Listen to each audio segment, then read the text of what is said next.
Welcome back to Ski Locker right here on Nice Kicks for the first time in the new year. That's right, we are back on Nice Kicks and with a new episode of Ski Live Tonight Access TV like we do each and every Tuesday night, 10 in the East, 9 Central, 8 Mountain, and 7 Pacific time. And tonight on the show, we have a very special edition. Now, if you follow us on Ski TV, you might have already seen our full review and unboxing of the Air Yeezy 2 Red October versions, but we're gonna break down the whole history behind that shoe tonight on Access TV. But before we do that, I want to showcase one of my personal favorite retros to come out in recent times, the Nike Air Python.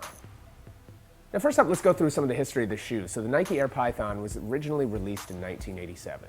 It's obviously based on the design of the Air Jordan 2. However, it does differ in a few ways, the most noticeable being its name. The Jordan 2 features a lizard-type pattern on the upper, while this one features a python or more snake material, hence the name Air Python.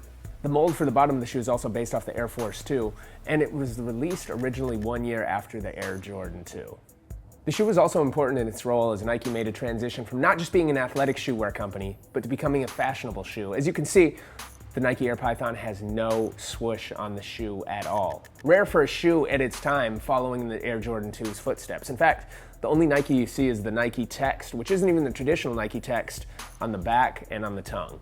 It's interesting too because you'll notice the Nike text isn't slanted in Nike's trademark fashion. One of the only shoes you'll see in the world without that. It's one of those shoes that was also often forgotten. Everybody picks up the Air Jordan 2s, Air Force 1s, Air Force 2s as a retro, but the Python was almost forgotten in memory until it was released. And one good thing about this shoe is that it wasn't overly hyped. And you can still probably to this day walk into stores and pick up this shoe. Now, to me, that's not a shame. A lot of people were disappointed by the reaction to the shoe, but I think it's incredible because it's now giving true sneakerheads a chance to shine and cop what they like. And I personally love this shoe, especially with jeans or anything. It's just one of those shoes that's simple, clean, stands out beautifully, comes in some amazing colors, is a great throwback, and just a classic all-time shoe that true sneakerheads will pick up on. Now, there's been 5 official versions launched. The easiest were these 4 packs to come. So you get the white and black, the white and brown, the all black, and then the red, which is similar to the Red October Yeezys in terms of some looks and style. But the most exclusive and rare pair is the Dover Street Market edition.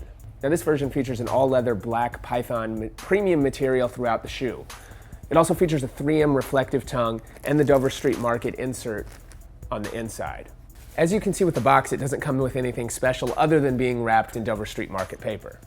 Now there's no official production numbers as usual for any shoe. However, it is rumored that only 200 pairs, yes, 200 were made of this Dover Street Market edition. And this is actually the Dover Street Market New York City edition to celebrate their brand new store opening, which opened December 21st. There were very limited quantities available at launch, as well as a few that made it to the online shop, which is where I was actually lucky enough to get mine from since I wasn't in New York at the time, and they sold out like that.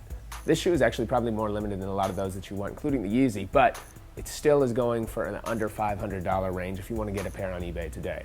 It's not a shoe that you have to be a sneakerhead to appreciate. For example, if you wear a pair of, say, Player Edition Jordan or something that the average sneakerhead wouldn't know on the street, they'd think it's a general release. However, the Python really stands out just in its style and design and is a shoe that non-sneakerheads will appreciate. Now, from what I'm hearing from different people, especially this fall, the Nike Python is going to make a heavy comeback in multiple other units and colorways. We've all seen J.R. Smith, if you're a sneakerhead, in the orange version of the Dover Street Market edition. So hopefully those will hit the streets. But stay tuned for hopefully a big year from the Python. And shout out to all my true sneakerheads who've been picking these up. And if not, you still have the chance to do it. They're not overhyped. They're not selling for a ton of money. Resellers aren't going to be able to make a fortune off of it, which is thankful because it's just a clean, classy overall shoe. Now, if you want the exact opposite of what I just said about resellers, tune in tonight to Ski Live, where we feature the Red October Yeezy 2, aka, and people are getting mad when I say this, the most anticipated shoe of all time, but I've never seen a shoe sell for $15,000, which is what certain people have paid for this shoe before it comes out. And I don't think it's ever coming out, but we have the full story tonight. Ski Live, 10 on the East, 7 on the West, and of course, we're back here every Tuesday during the Ski Live season on Nice Kicks to showcase to you some stuff from my collection. Now, if I had to rank them in order beyond the Dover Street Market, I'd probably go all black, white, brown, red in that. It's just my opinion. Ski Locker coming at you. We'll see y'all next week.